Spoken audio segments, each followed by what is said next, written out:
Cash दरवाजे पर खड़ी स्कॉर्पियो एन।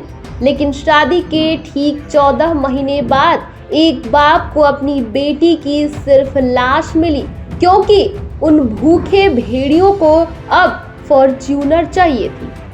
ये दिल दहला देने वाली वारदात उत्तर प्रदेश के ग्रेटर नोएडा के जलपुरा गांव की है।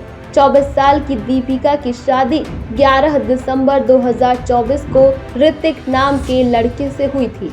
परिवार ने अपनी हैसियत से बढ़कर 1 करोड़ रुपए से ज्यादा खर्च किए ताकि उनकी बेटी रसूख के साथ जिए, लेकिन लालच की भूख कभी शांत नहीं होती है।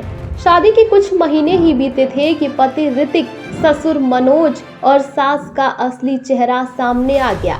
दीपिका को हर दिन ताने दिए जाते थे, हमें तो फॉर्च्यूनर मिल रही थी, हमें 50 लाख और लाके दो।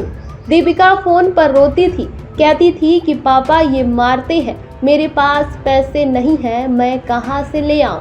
हद तो तब पार हो गई जब 17 मई को दीपिका ने रोते हुए पिता को फोन किया। पिता घबरा कर उसी शाम बेटी के ससुराल पहुंचे, हाथ जोड़े, पैर पकड़े कि उनकी बेटी को परेशान ना करे। वो सब कुछ शांत करके वहां से निकले ही थे कि महज 30 मिनट बाद ही ससुर का फोन आता है कि दीपिका छत से गिर गई है। जब परिवार भागकर शारदा हॉस्पिटल पहुंचा तो वहां दीपिका मृत पड़ी थी, लेकिन परिवार का आरोप है कि ये कोई हादसा नहीं बल्कि एक सोची समझी हत्या है। दीपिका के पूरे शरीर पर बेरहमी से मारपीट के नीले निशान मिले थे। उसके पेट पर किसी सरिये या नुकीली चीज से गोदने का गहरा घाव भी मिला है। दीपिका के चाचा का सीधा आरोप है कि उसे पहले कमरे में बेरहमी से मार मार कर अधमरा किया गया और फिर इस कत्ल को एक्सीडेंट दिखाने के लिए उसे छत से नीचे फेंक दिया गया। इस खौफनाक मंजर को देखकर आज पूरा गांव और समाज गुस्से में उबल रहा है। पुलिस ने पति और ससुराल पक्ष से ससुर को गिरफ्तार कर लिया है, लेकिन पीड़ित परिवार की मांग अब बढ़ गई है। उनका कहना है कि जैसे हमारी बेटी की चिता जल रही है, वैसे ही उन जल्लादों की भी चिता जलनी चाहिए। उनके मकान पर योगी आदित्यनाथ का बुलडोजर भी चलना चाहिए।